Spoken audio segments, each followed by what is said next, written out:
ఇక్కడ కనిపిస్తున్న గ్రామస్తులు ఆకాశం నుంచి ఒక పెద్ద అడవి పంది మెరుపు కంటే వేగంగా నేరుగా కింద పడుతున్న దాన్ని చూశారు. అది చూసిన వెంటనే అందరూ భయంతో అక్కడి నుంచి పారిపోవడం మొదలుపెట్టారు. కానీ ఆ పంది వేగం చాలా ఎక్కువగా ఉండడంతో కొద్ది క్షణాల్లోనే అది ఒక పిడుగులాగా నేలపై పడిపోయి నేలపై జారుకుంటూ ప్రజల వైపుకు దూసుకొచ్చింది. అదృష్టవశాత్తు అది ఒక ఇంటి దగ్గర ఆగిపోయింది. వారి అదృష్టం ఎవరికీ గాయం కాలేదు. అందరికీ ఆ పందిపై కూర్చున్న మనిషి చేసిన అద్భుతమేనని అనిపించింది. అతడే పందిని ఓడించాడని భావించి క్షణాల్లోనే ప్రజలు అతడిని హీరోగా కీర్తిస్తూ జై కొట్టడం ప్రారంభించారు. ఇది చూసి ఆ మనిషిలో ఉత్సాహం మరింత పెరిగింది. అతడు ఒంటరిగా ఒక రక్షిత ప్రాంతానికి చేరుకున్నాడు. అక్కడ బంధించబడ్డ రాజకుమారిని రక్షించాలనే ఉద్దేశంతో, కానీ అంతలోనే రక్షకుడు అకస్మాత్తుగా అతడిపై దాడి చేశాడు.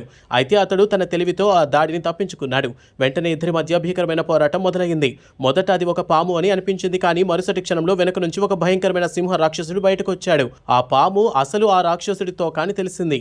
ఇది చూసి ఆ మనిషికి ప్రాణాలే పోయినట్టయ్యాయి. అతడు తన పూర్తి శక్తిని ఉపయోగించి పోరాడాడు, కానీ ఆ రాక్షసుడి ముందు అతడు ఏమాత్రం నిలబడలేకపోయాడు.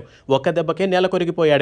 అయినా అతడు ఇంకా ఆశ విడవలేదు. అవకాశం చూసుకుని ఆ రాక్షసుడి తోకను బలంగా పట్టుకుని దానిపై సుత్తితో వరుసగా దెబ్బలు కొట్టడం మొదలుపెట్టాడు. తర్వాత తన మొత్తం బలాన్ని ఉపయోగించి ఆ రాక్షసుడిని బలంగా దూరంగా విసిరేశాడు.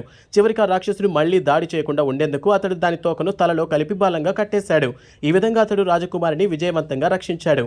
ఫ్రెండ్స్, మీ ఫోన్లో ఇప్పుడు టైం ఎంతో కామెంట్ చేసి లైక్ చేయండి.